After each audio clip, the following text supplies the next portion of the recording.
Good day, everyone. Quick update. The production and filming of Quad Part 2 is in the works. So there's one thing.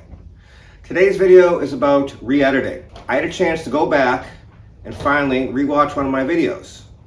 It was my fondest memory to date in the last 2 years. It was the 1986 Ford 6.9 IDI on the pig farm in Mattapoisett.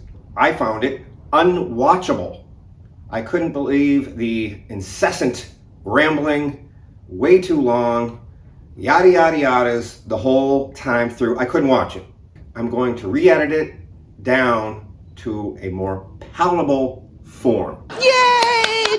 Thank Christ! I hope more people can enjoy it, and please comment if you think I did the right thing.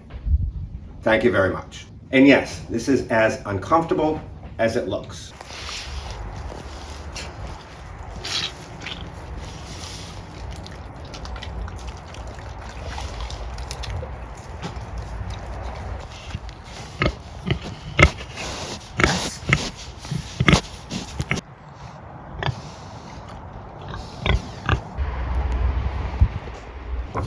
Good day, everyone. I find myself in beautiful Mattapoisett. Yeah. Mattapoisett. Thank you. To my right is Mike. Mike, why don't you go ahead and tell everyone what you do here? Sure. So you can call me Farmer Mike, Mr. Barry. Perfect.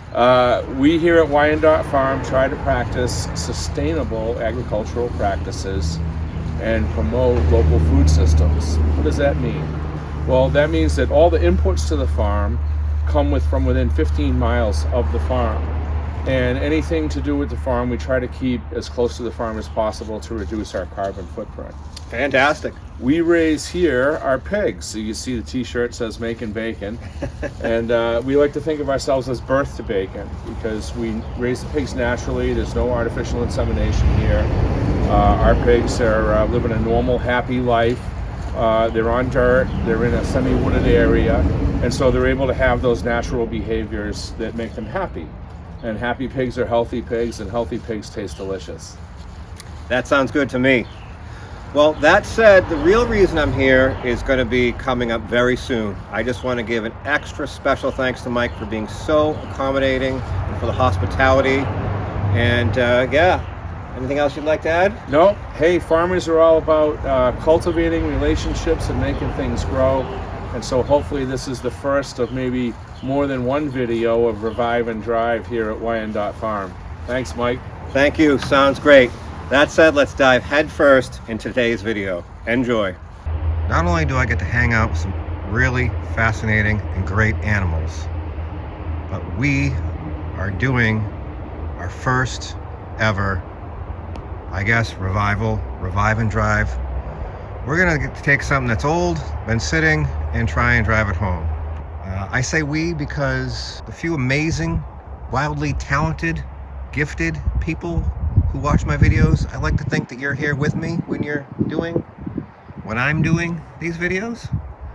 So if I say our and we, it's because I want to include all of you. Come on, everybody, join hands together.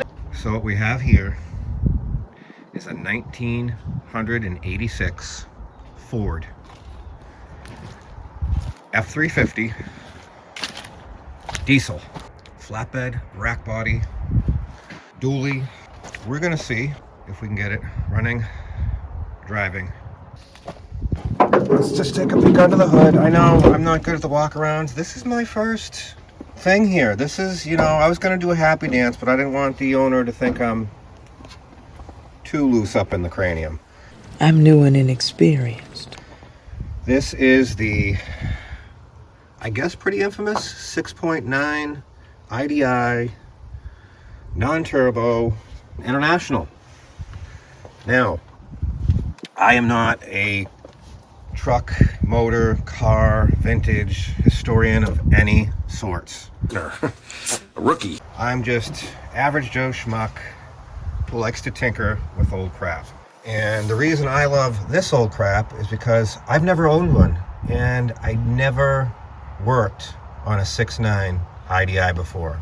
7.3, sure. When I was a quote-unquote mechanic for 5 years, we had some ambulance fleet vehicles and random vehicles that had the 7.3, and unfortunately I had the not great pleasure of working on the 6-liter many a time, but never worked on one of these. In my 5 minutes of research, what I like to is, how did the bones get up in here?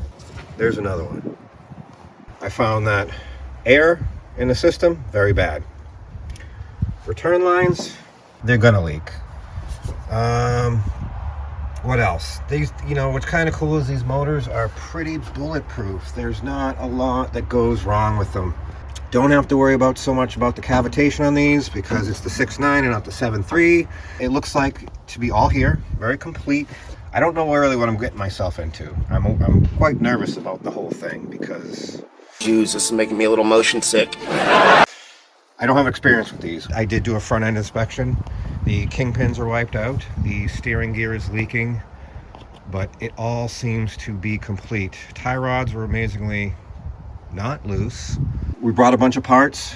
As you can see, we have to do some cleaning. There's the glow plug wire. There, I could not get that wing nut off by hand, which does not leave me with a ton of confidence. This vehicle has been sitting for 5 years. The owner has had it for approximately 13 to 14 years. And he stated to me the reason it was parked is because, one, he didn't need any more, bought a pickup truck. 2, he was having problem with the front fuel tank, and his mechanic at the time never got around to fixing it. And that's the story I got. It has a clutch fan. I wasn't able to bar it over or see if it was locked up. But I don't think I brought anything big enough to try and turn this thing over. The cab is typical New England. It's actually a lot better than I thought it was. I mean, it's bad. I mean, it's, it's bad. The frame, very solid. Leaf spring shackles, they're all there. As far as the interior, well, the other thing I bought it was this other reason. We got the old manual 4-speed transmission, which I absolutely love. We got keys, which is another reason why I was interested. The dash, typical hole there. But the rest of it, not bad at all. You can see, we got airflow there, and probably airflow in the floor pans. We got stuff we need to clean out.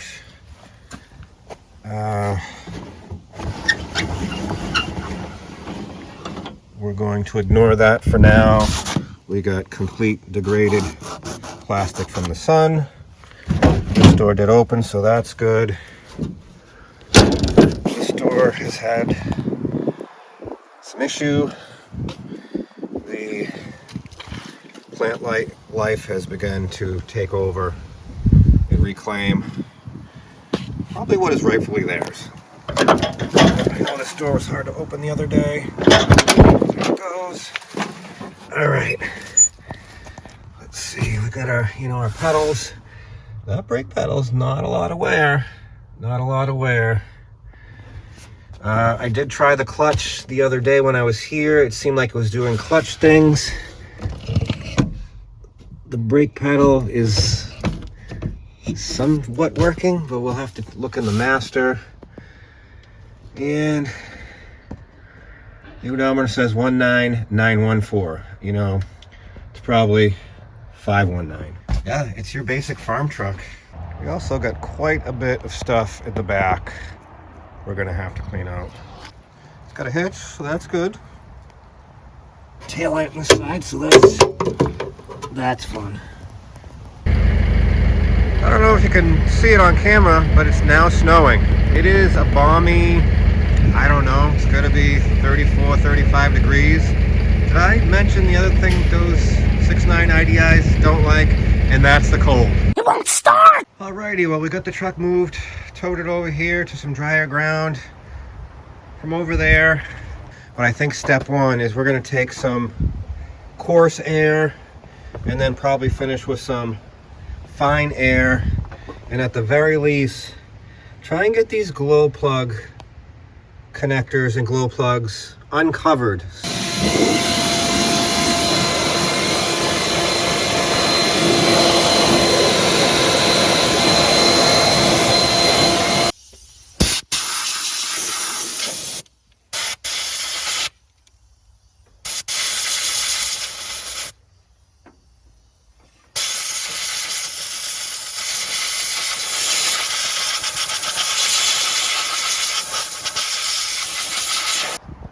the sun's back out, which is just, it feels fantastic. It's gonna be a great day. Let me finish cleaning this up. I'm sure you've seen enough and are sick of it, so let me grab some screwdrivers, loosen all that crap up. We'll get this cleaned up to where we can work on it and go from there. All right, I think next what we're gonna do is try and remove this air cleaner. There it goes. Let's see what we got inside here. Got some moisture for sure. It's wet. I don't know if you can see that. A little rust, a little moisture. That's not what we really want to see. Definitely got some moisture in there. The filter itself actually isn't terrible. I do have one with me. It pains me to say what I paid for parts. Parts for this thing were exceedingly expensive. I did go to my local O'Reilly's. Just to give you an example, this air filter, I believe, I'll have to double check, but I'm 90% sure, $39.99 for this air filter. When you know, I bought a bunch of parts just to have, like master cylinder, we brought glow plugs, 2 batteries, starter solenoid, and you know, some oil change. And when they said the total, I think they had to, you know, pick me up off the floor. I think I'm pass out. So the injection pump linkage works, so that's fantastic. We just hit it with the PB Blaster everywhere, and I'm also going to hose down the glow plugs with PB Blaster. And we just want to give everything fighting chance. The return lines scare me. They look cracked and old and never replaced, so that's not good. I think our next step is we're going to replace the batteries. We brought batteries. We're going to hook these up, see if the thing burns down. If not, I think we're going to do it the wrong way and just turn the key and see what happens. I did crawl around, and underneath the lift pump is basically the fuel pump for the thing. Looks brand new, 5 years ago at least, but it was shiny. So hopefully we got one thing going in our favor. I did check the oil the first time I was here. It does have oil in it. We are going to change on it. There's enough in it to go ahead and just see if we can get this thing to turn over. All right, old batteries out. 2 new batteries in. Let's see what happens when we, you know, do the thing here. No sparks on this side. Sorry about the shaky camera. I'm trying to multitask. All right, no sparks there. That one's a little loose. Might have to tighten that one up. Can you hear it? We got key buzzer. And we got cab light. All right, well. Oh, Lord. Make sure we're in neutral. There we go. I think that's neutral there. See, we turn. Oh, things are happening. It's happening, it's happening. We're getting lights.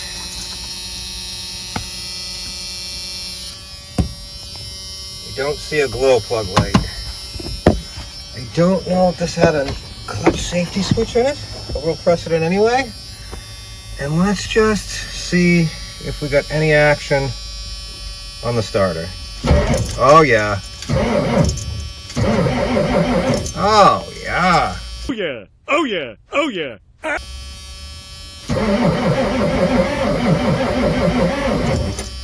Confirmed. Motor turns over. It does have the 80s style push in turn key back thing, so I'm gonna try and do that with, yes.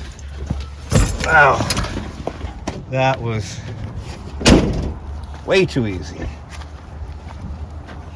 Oh, Pig's coming to say hi. Huh? You want to be on camera? Oh, little pig. Sorry, that's my little animal voice. Yeah. He's coming to say hi. I love these animals. They're so cool. Next step, I think, let me try and figure out if I'm getting power at the glow plugs. I'll start to check some fuses if I can find it. And then we'll see what happens. All right, let's see what we got. All right, and then we're going to replace said glow plugs. And he thought it needed a starter, but the starter's doing starter things. So that's fantastic news. So I think the starter was like $300, $200, and anything we can return makes Mike a happy camper. Take your hands off my wallet! Okay, so we're not getting power at the glow plugs. We have no glow plug action. I did change one. I took one out. Here is the old one, and it's not in bad shape. For now, just to satisfy all you out in TV, YouTube land, and more importantly me, we're just gonna, you know, dose her and see if it does anything. What could possibly go wrong?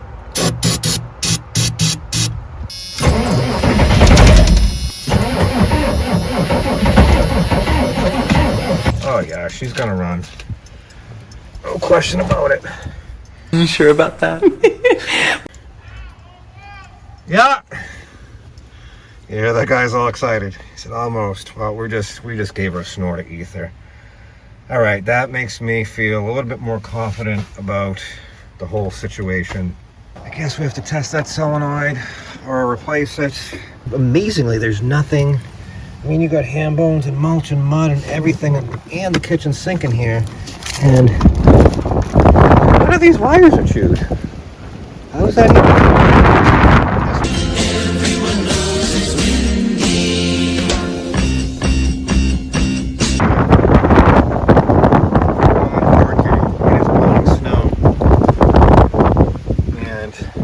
drop 10 degrees.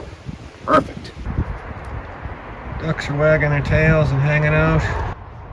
Anywho, in my 30 seconds of research, and I'm sure you're all screaming at me. Just cut me some slack, please. I don't know what I'm doing here.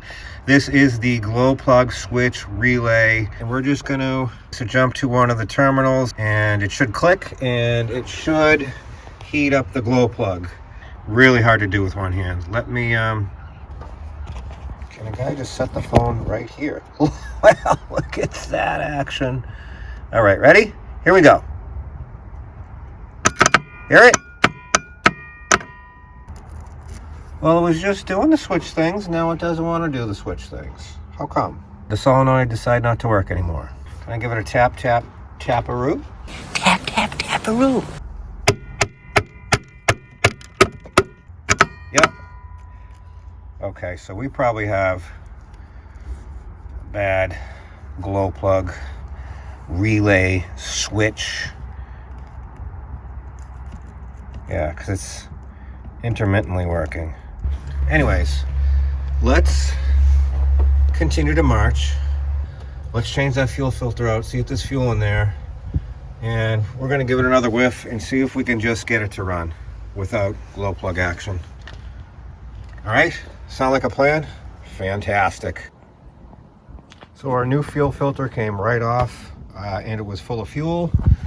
Our new Wix fuel filter is ready to go back on, and then we're just going to feed it some, we're going to dose it with some starting fluid and see if we can get this thing to run off its own fuel.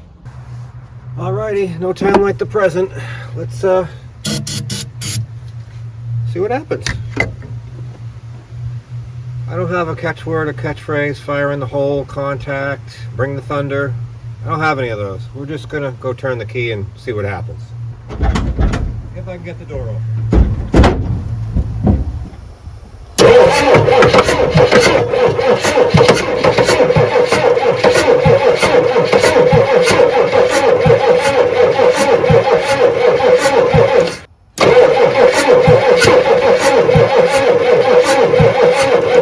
Another little dose. Cranking a little slow.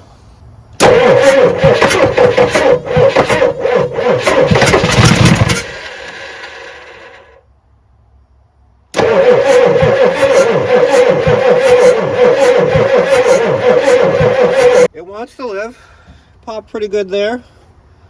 I mean, I don't know if we're getting fuel to, the injectors into the, pump and the lift pump and, injection pump is the word I'm looking for, sorry.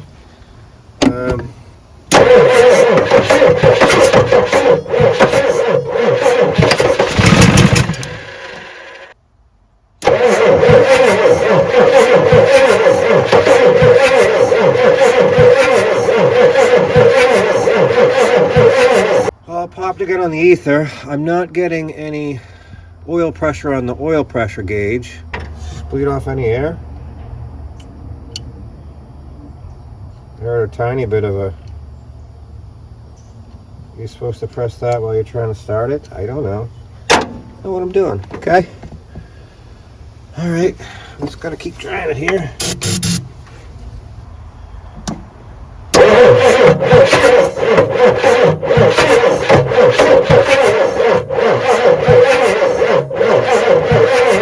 We don't have glow plugs, which is hurting us. It's been sitting for 5 years with, unknowns, which is hurting us. I really should get a glow plug switch, relay, controller. That would help the hurt for sure. So I guess that plug right there, I guess there's 2 pins. You're supposed to check power on as far as glow plug action. But you can see our switch wasn't working all the time, so we got to start with that. All right, let me do some research and make a decision, and I'll bring you back in. Okay, so I've been messing with this a little bit. I got it to pop once, but it started to idle high, and I shut it off, and I couldn't get it fired again. We're now cranking super slow. Our brand new super expensive batteries seem to be, wearing down quickly. One, it's 35 degrees. So we got a lot of stuff not in our favor. I did notice, let me see if I can get you right there. So when I noticed this was sticking really bad all the way in and not coming back out. Is that a fuel shutoff? I thought I saw something in a video about it, but I'm not 100% sure. If you know what that does at the bottom of the injection pump, let me know. It was gummed up. We hosed the shit out of it, and it now seems to be functioning better. Super nervous about, taking one of these lines off, see if we're getting fuel. Probably should just do it from the back of the pump there, but I'm lazy. And now we have a slow crank. Good day, everyone. It is the next day. A rare thing happened this morning. I actually had a plan. But like all good plans, they can come to an end very, very quickly. Curses foiled again. So, if I can get you in back here, and I'm sure most of you know where I'm going with this, or as soon as I point to here, you know what's going on. So I did another 10 minutes of research when I got home yesterday. This is your glow plug controller. There is a plunger inside here. It screws into the head, and it's based off of engine temperature. Based on the temperature, there is a plunger inside, and it moves one way or the other, I forget, and then sends signal to our glow plug relay, if I'm correct. If not, please let me know. I am not a diesel expert. And then it says, hey, send power, and then we, do the glow plug thing. So, we ordered parts yesterday. We got a glow plug relay just in case the controller does not solve the issue. If you remember yesterday, we were trying to jump it and it would intermittently click or not at all. So I grabbed one of those for $30, no harm, no foul there. And I also grabbed one of these controllers. And I'm sure you know that these are extremely pricey, about $200. We grabbed that. On a side note, other videos I watched, I guess a lot of people convert these to the 7.3 system that eliminate that controller back there, because I guess you have, unlike metals, being aluminum and steel, and as you know, they don't get along over time, and it corrodes and the plunger ceases to operate. And if it's stuck in one of the positions, your glow plugs will be on all the time and cook and melt and, potentially break inside your engine and leading to potential engine failure. You can see, again, back here, the controller threads into the head of the engine. Let's check out our new part. I'll just pull it out here quick. So here it is. You're supposed to let it acclimate in the head for 10 minutes or it could cause premature failure, get stuck one way or the other, I suppose. I guess, not sure. But let's just pan down a little further, shall we? Now, do you see something that may or may not work? They literally forgot to machine the threads on this approximately $200 part. Had to walk away for a couple minutes after I saw that. Can you tell me, where is quality control in 2023? It's about the bottom line. Junk. Depressing junk. I'm speechless. But the sun is shining bright today and it feels good, so I'm happy about that. So I'm going to pull all these glow plugs and I'll bring you back in. Okay, we have driver's side glow plugs out. That was, I don't know what cylinders work on this one. Is it the same as firing order? 2468, 1537? I don't know. So that was the first one. And is this the one? That's a Champion. That one came right out, no problem. I'm showing you these because it's kind of interesting. The second one is an AC. And it's a bit of a prick to get to because you gotta go through those fuel lines. I forgot a swivel, but you can sneak it through there with an extension. 10mm socket is what I used. And it was stuck in the bore after you get the threads done. I had to use some force to get it out of there. You can see on the first one, there's that. Second one's fairly clean, but I did break the connector off of the top. It was pretty crunchy, and pulling on it, trying to get it out of there, I did destroy it. The third and fourth one are both Autolite. Third one came out no problem, but the last Autolite was, I don't know if you can see it on camera, the part that heats up, and I don't know if it's called the electrode or whatever that's called. I should probably have researched that, but I didn't. Forgive me. It has a slight bend to it, and that one was really stuck in the bore where this goes in. So after seeing how clean they were, I was going to just pick and choose, which ones to replace, but somebody's already beat me to that because we have a Champion, an AC, and 2 Autolites. So I'm trying real hard to stay positive here. Must you be so negative? As far as the day is going. But as you can see here, one of these isn't like the rest. It's quite obvious to the even most casual observer that one of these is the 7.3 style bullet connector. Is that how you say it? I think it's one, we got spade and we got bullet. So I guess we won't be replacing all of them. All right, just thought I'd show you that, and you can feel, just to feel my frustration this morning. Feel your anger. All right, we'll continue to march. Okay, so this is driver's side, front to back. You can see the first one, the spade tang connector, pretty much fell off as touched. They are all Autolites, and they came out of the bore much easier. There was no fighting any of them. So we got 7 of the 8 new glow plugs in. That's all set. I did go ahead and put the new glow plug relay switch, whatever you want to call it, in place. Let's go in the cab and see what happens when we turn the key now. The door's a little, Ready? So let's go in here and watch the glow plug light. So we had no glow plug light before. I don't know if I showed you or not, but we did not. There was no glow plug light. Now let's turn the key. Looky here. Hey, look at there. See if we can hear it click.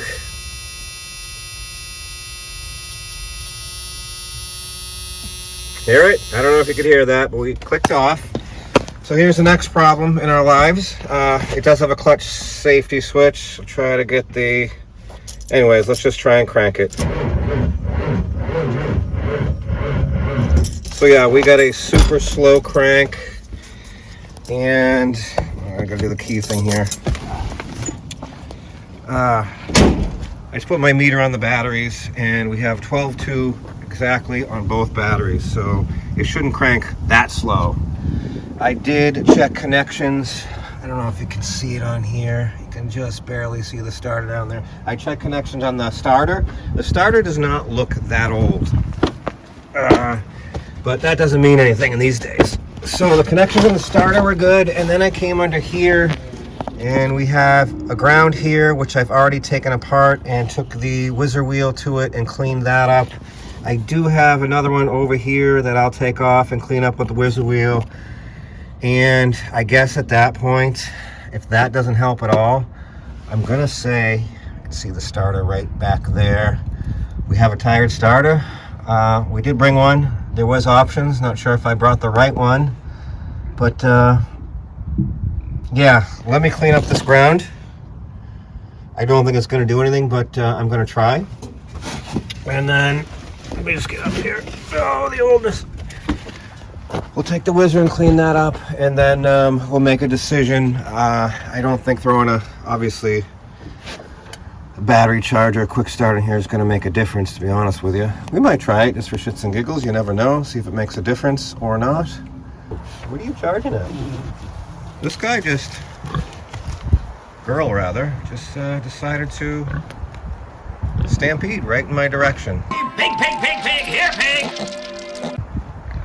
Crazy. Anyways, yeah, we're working in the middle of a pig farm here. It's directly in where the pigs live. So, I'm sure you picked up on that already. So, it's been super interesting because they're super curious animals, and they'll come over and walk all over everything, try to knock the buckets over and wheelbarrow, and it's good fun.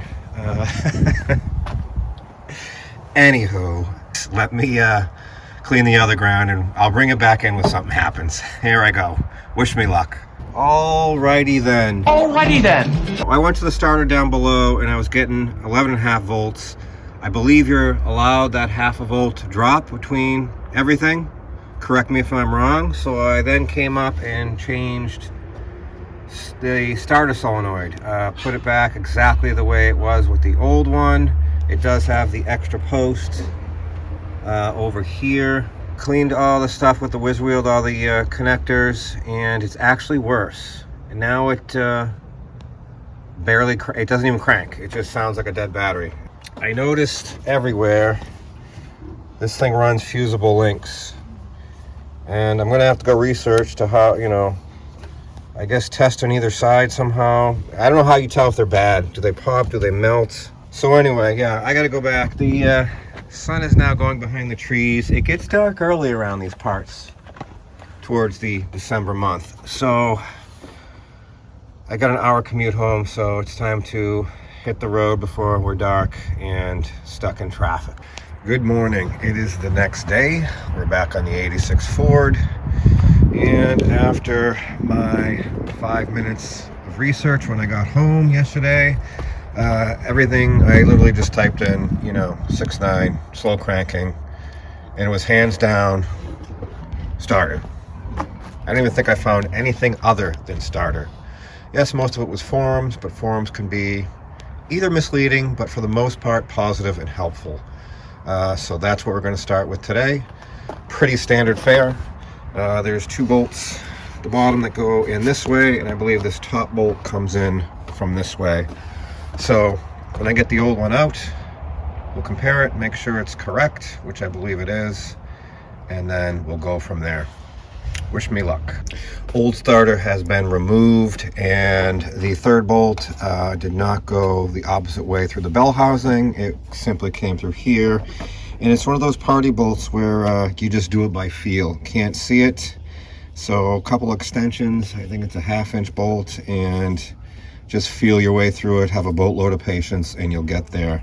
Now, if you look on our new starter, you can see the area here is different from the area here. I'm not sure that matters. Everything lines up as far as the gear and everything, so, and the bolt pattern is identical. So we're gonna go ahead and install this. We'll go from there. Good day, everyone. It is the next day. After we left off with, I'm going to put new starter in, I did no more recording. And there was a good reason for that. I was losing my mind. That's it! I'm losing it! But here's the skinny. I put new starter in. I reconnected batteries. I ended up removing the new starter relay because the old one made things worse. So we had a no crank with the old one, with the new one. We had a slow crank with the old one. So we went back in with the old one. Because why not? We know it's working-ish. After hooking everything up, we still had an extremely low crank. So I then decided to get the meter out. We had 12.1 here, 12.1 here, 12.1 here, 12-1 here and 12-1 down at the starter. All is good, all is normal. As soon as I did key on with glow plug kicking on immediately, we had like 5 volts. Glow plugs kicking back off, I think we had like 7.9 volts. And then in cranking, I jumped the solenoid here and then watched the meter. We were down to 2 to 3 volts cranking. It's not uncommon to have a significant voltage drop when glow plugs kick on because they use a lot of amps. Not sure how many. I saw one form that said 200. That seems excessive, but I don't know. I mean, you're heating 8 of those things. It's going to draw quite a bit. So we had the voltage drop, but it was just beyond spec. And then at crank, it should be at least 9.6 is what I read. What are the odds we have bad batteries? Anywho, I decided to take it with me and have it load tested. Long story short, the battery test is bad. The load test failed. All I did was plug batteries back in. Okay, I suppose I could jump the relay, but I'm lazy. Well, I don't have my needle nose pliers here, so let me just go turn the key and you watch the engine.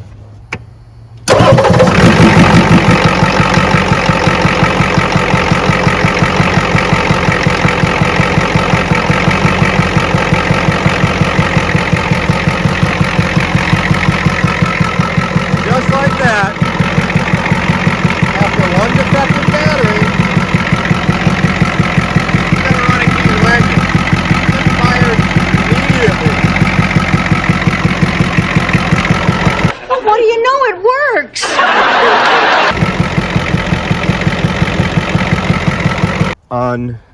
Unstinking believable. Can you believe?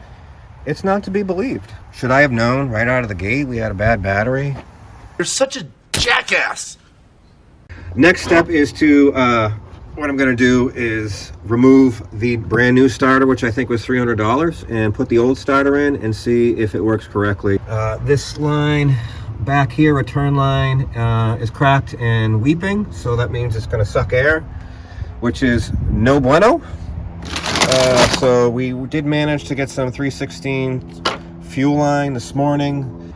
I decided to get a bottle of this diesel clean injector cleaner octane boost, which we'll dump in the tank. Shit, I didn't show you. I put it in gear and it moves and it grabs right like a ½ inch off the floor. It startled me, but we'll get a picture of that. Let me get the starter in and the fuel line replaced. Brakes. Oh yeah. Let's show you that quick. I did look at this on the first day, but we'll look at it now together. So yeah, we got fronts, but rears are no good. I'm going to take some brake clean that reservoir out, and dump some fluid in. I should have already done it just to see where it's coming out, if it's coming out. Brake pedal does not return, but we'll try and figure out that as well. We do have a new master. Probably the wrong part or defective.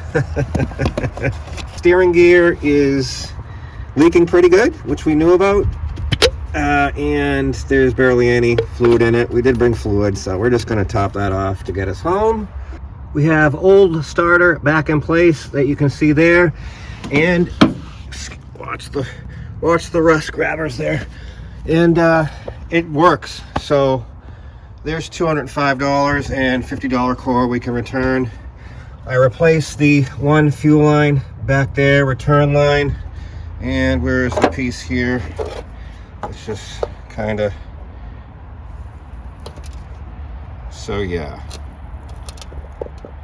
She's, well, that's, you know, it's perished. That's a good word, perished. Power steering is over over full, so that's good. We did clean that out and top it off.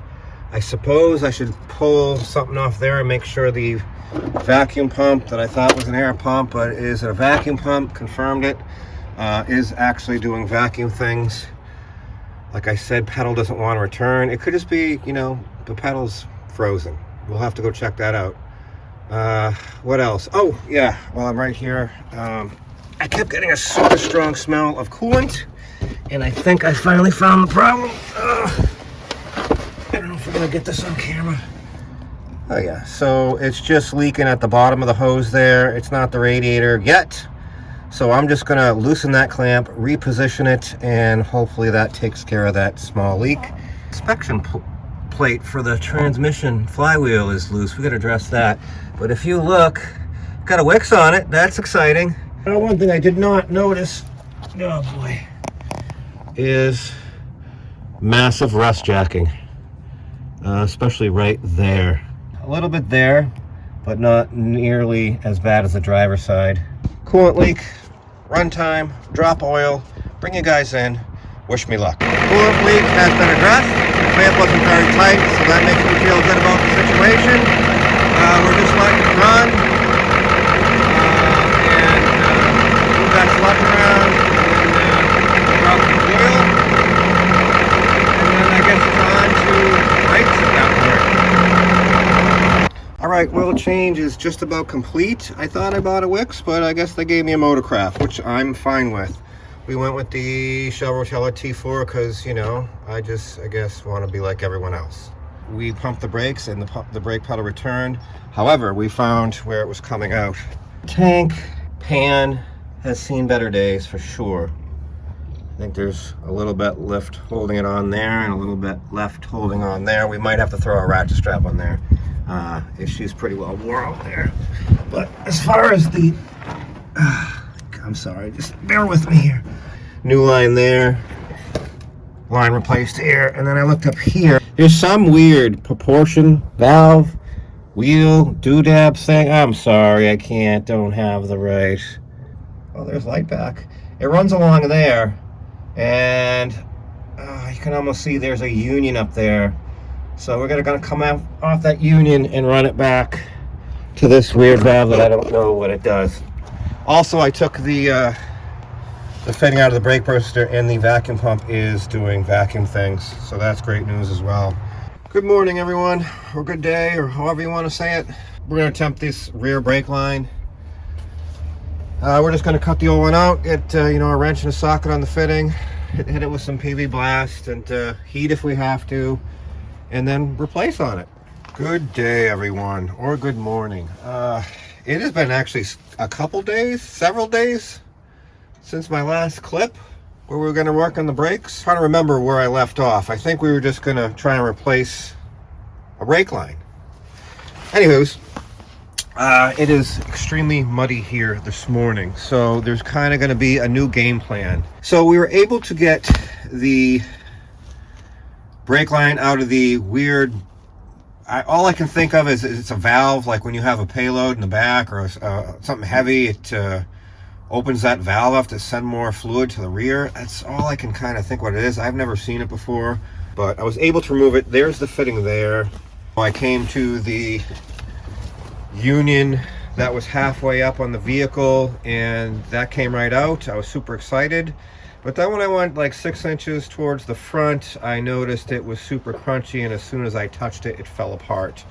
Well, from that union, it then ran all the way up to the proportion valve, which is up, kind of in that area-ish. So we now have to go all the way from the rear to all the way to the front. So I had unions in stock from 4 years ago when I had a 74 F350 that I worked on, and the threads are 3/8 24.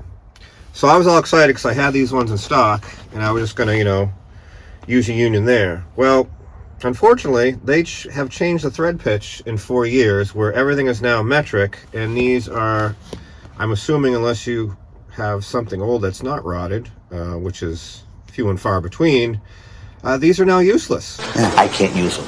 Since then, we have ordered, we had to order brake lines. No one had 72-inch 3/16 double flare lines in stock. I had to order those parts. I had to order some new fittings, unions, and so now we're back. As soon as they're done with the morning feed, I'll be able to move this thing up into drier land and then re-attempt our brake line. Wish me luck.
able to get the truck back into onto drier ground. It's gonna make my life easier.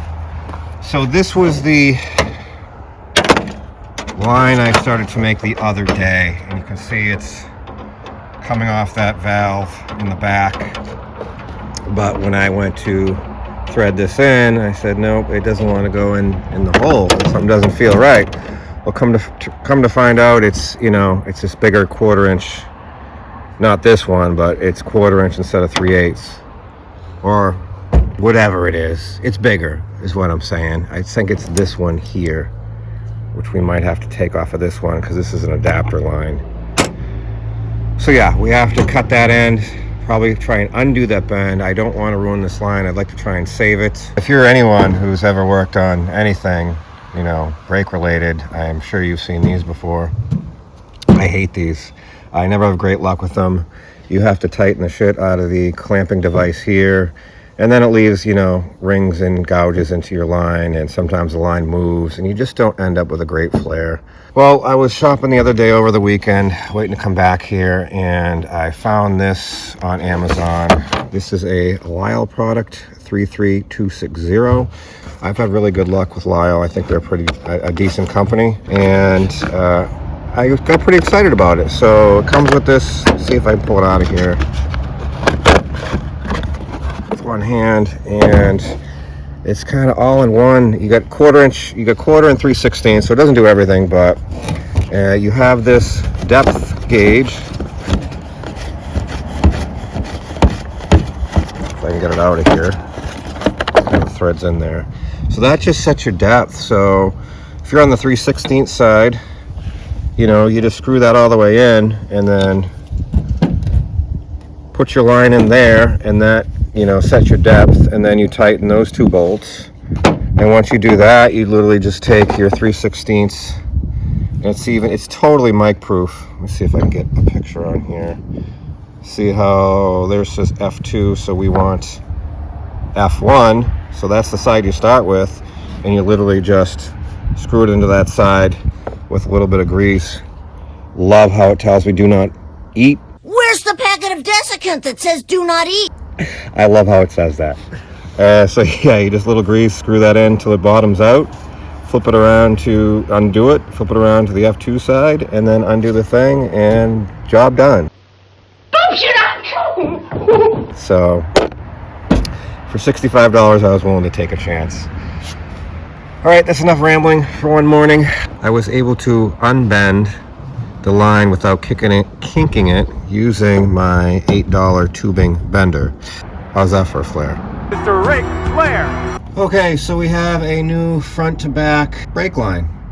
There's the old line next to the new line. There's our first unit. But the valve is right there. There's the new line coming up there.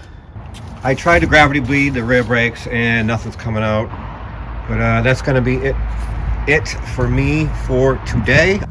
Good morning, everyone. It is 2 days later since we last spoke about this vehicle. As you can see, there's some snow going on. Okay, so we did bleed the rear brakes. Special thanks to Chris for helping me out. Much easier with 2 people. And while I was rooting around under here, I did notice a couple things. Is the flatbed, the way it's mounted, is with these U-bolts. As you can see, I should be able to move that. And you look up here between the truck frame and the bed frame, there should be some wood spacers like these ones. And as you can see, that one's falling out. And same thing on this side, the thing's just floating. So what I'm gonna do is just use a ratchet strap on both sides for now, temporarily. And you can see they also notched the frame to get the U-bolt in here. Is that common practice?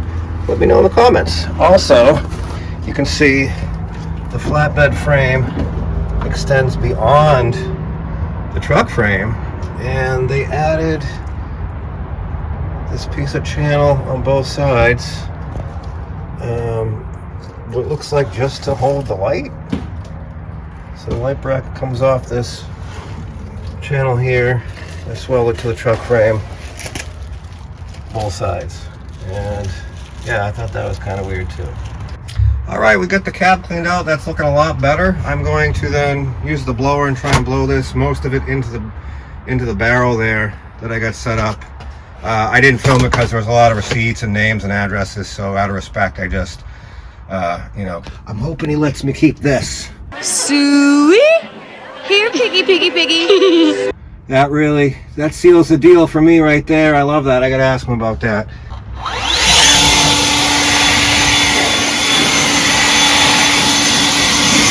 I am then going to proceed to clean this god-awful mess out of here.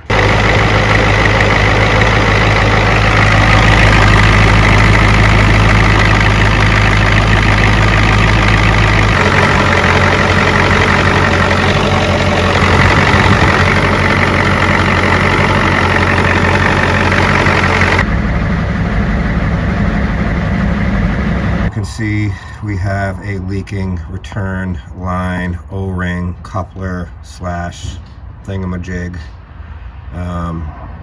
there, which it seems to be the only one. We're just gonna ignore it for now and try and limp this thing home. And the brake pedal feels great. We got the back of the truck cleaned out. It's got some thin spots, a lot thinner than I thought, so it is what it is what it is. We've got our plate mounted there. I don't really care if you see my plate. We do have brake lights. Brake lights seem to be functioning. Good morning, everyone. It's about 8 a.m. Saturday morning. We're getting ready to drive this thing home. I haven't started it yet because it's loud. You wouldn't be able to hear me talk. And the biggest problem I'm having to make this happen is the sun's not out yet, or up, and what you see there is the blower motor does not work, which no surprise. It is on defrost, but the cool hot lever is pretty frozen up. So I got paper towels at the ready. We'll get this thing fired up. And I hemmed and hawed about back roads or highway. Highway, we touch the brakes less, meaning hopefully we don't blow another line. But highway, I'm pretty nervous about these tires. They are, not all of them, but a lot of them are very dry rotted and old. That said, keys are in that one. Let me move the box truck out of the way, get this thing fired up, get some heat into it, see if we can get the windshield a bit clearer. And we're just gonna set you up in the phone holder there and get this thing on the road. Let's see if we can make it home.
I don't know if you can hear me, but pressure. Our temp is normal. We seem to be charging half a tank of fuel, doing about 55 miles an hour. Painfully slow, but we already knew that going in. If you know anything about the old non-turbo 6.9 IDI, it actually rides really nice. It's actually quite comfortable.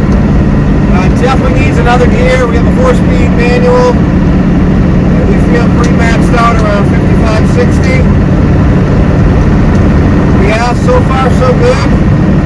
The mouse smell in here is pretty overwhelming. Smells like piss. Smells like ew. I have no complaints so far.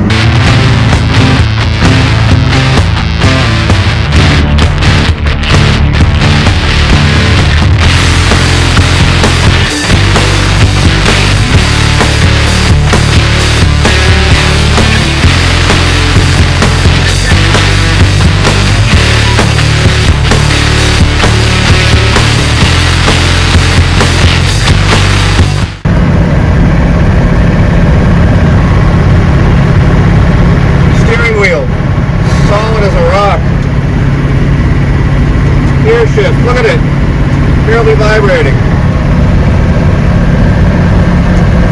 Oh, 55 miles an hour. Gauges are all reading great. Really great. Really, really great. Great oil pressure. I just can't get over how smooth this thing is. All right, we're just getting back into town here.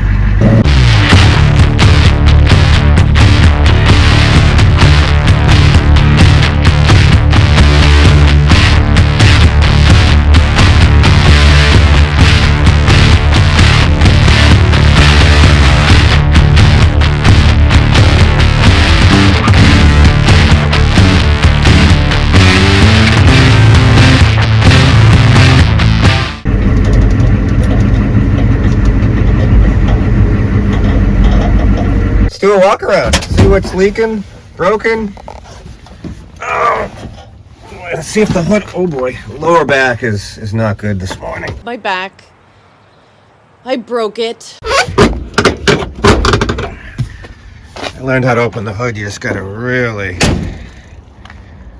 pull on the thing. Pull harder, Sandra! All right, let's see if we can remember how to open this thing. Over here, it's way off. All right. Obviously, we knew about that guy there. That one's still dry. That one's still dry. Let's look at that one's still dry. Under there, still dry. And all of those are still dry. So it's just the one leaker. I'll take it. It never got hot, which was fantastic. What else? Do we have any power steering fluid left? I'm not even gonna look. Let's just get underneath and see how bad it's dripping off of here. See if we got any leaks.